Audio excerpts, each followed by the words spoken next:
या ठिकाणी मी इथे आले आणि तुमच्याशी शस्त्राला शस्त्र भिडविलंय, यालाही कारण तसंच आहे. आतापर्यंत ही आसुरी आकांक्षा पूर्ण करण्यासाठी विराट रूप धारण करून या जनतेला त्रास देण्याचं कर्तव्य मी केलं. त्यांच्या मनाचा नाश केल्यासाठी ही कुठला तत्पर झाली. कोणता अपराध मी केलाय? अपराध एकच आहे. या ठिकाणी आठव तो मागील प्रसंग आठव. आणि तोच मागील प्रसंग कोणता असेल तर राजकर्ते दीर्घभाऊ यांच्यावर आक्रमण करण्यासाठी माझे पिताजी तत्पर झाले आणि त्यांचा संघर्षात तुम्ही त्या ठिकाणी गेलात. मान्य आहे, मी तिथे गेलो त्या ठिकाणी जाऊन माझ्या पिताजीचा घात तुम्ही केला. ज्या अर्थी माझे पिताजी संपले त्याच वेळी माझ्या मनाला पण ठरविलं सूड घ्यायचा आणि त्या सूड घेण्याच्या अपेक्षेने तुमच्याशी लग्न केलं. तुला तू कदम करतेस, पण मला सांग, एक राजकर्ता याला त्याला दुसऱ्या राजकर्त्याच्या सहाय्यासाठी मी गेलो.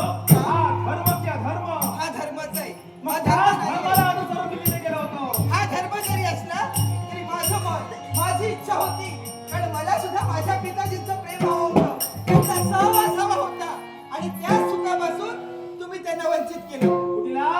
मान्य आहे, मी तिथे गेलो होतो, पण माझ्या उपस्थितीत त्यांचा मृत्यू झाला असेल, पण शस्त्राचा एकही आघात मी तुझ्या पित्यावर केलेला नाही. पण शस्त्राचा आघात जरी तुमचा झाला नसेल तर माझे पिताजी मृत्युमुखी झाले. आज सारा आरोप तू माझ्यावर टाकला. त्यांनी त्या भूमीवरती देह ठेवला आणि यावेळी त्यांचं जीवन संपलं. ज्या अर्थी जीवन संपलं त्या अर्थी आरोपी तुम्ही आहात.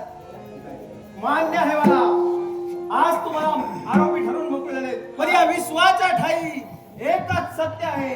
मला सांग, या विश्वाच्या ठाई पाहिलेलं सत्य, ऐकलेलं सत्य की अनुभवलेलं सत्य? मला एवढंच कळतंय, या विश्वात सत्य आहे ते काय तर माझ्या दादाने मला सांगितलं ते सत्य. बघा, तुझा दादा म्हणजे कोणी देव नव्हे. काय युद्धाच्या वेळी तो तिथे होता तर मी होतो. तू म्हणतोय तुझा दादा म्हणजे देव नाहीये, मी त्याची भगिनी आहे. माझ्यासाठी माझा पिता देव होता, माझी माता देव होती आणि म्हणून या जन्माला आलेला माझा बंधू हा सुद्धा माझा देवच आहे. मग अगं, हे तू बोलत नाही, शेवटी तुझं रक्त बोलतंय, रक्त. सहज आहे. आणि एकच ध्यानी ठेव, काय? आजपर्यंत माझ्या जनतेला तू त्रास दिलायस. याच्या पूर्वी हा राज करता या नात्यानं जो माझ्या जनतेला चढणार आहे त्याच्या रक्षणार्थ ही तारीणी मी हाती घेतली आहे. मी जी तारीणी हाती घेतली आहे ती तुझ्या नाशासाठी. तुझ्याशी लग्न मी केलं हे निवड नाटक होतं. स्वयंवर मंडप सजला होता, ते शेवटी राजकर्ते त्या ठिकाणी विराजमान झाले होते, पण माझी नजर तुझ्यावरती पडली म्हणजे तुम्ही आणि दोघांनी त्यावेळी ठरवून त्यावेळी केलं. माझ्या मनाने मी ठरविलं होतं, माझ्या दादाला मी सांगितलं होतं हे मी करेन ना तो आपले स्वार्थ साधण्यासाठी. म्हणजे कपट तुम्ही दोघांनी ठरवून केलात. हो, आणि याच्यासाठी आज तुझा नाश हा नक्कीच आहे.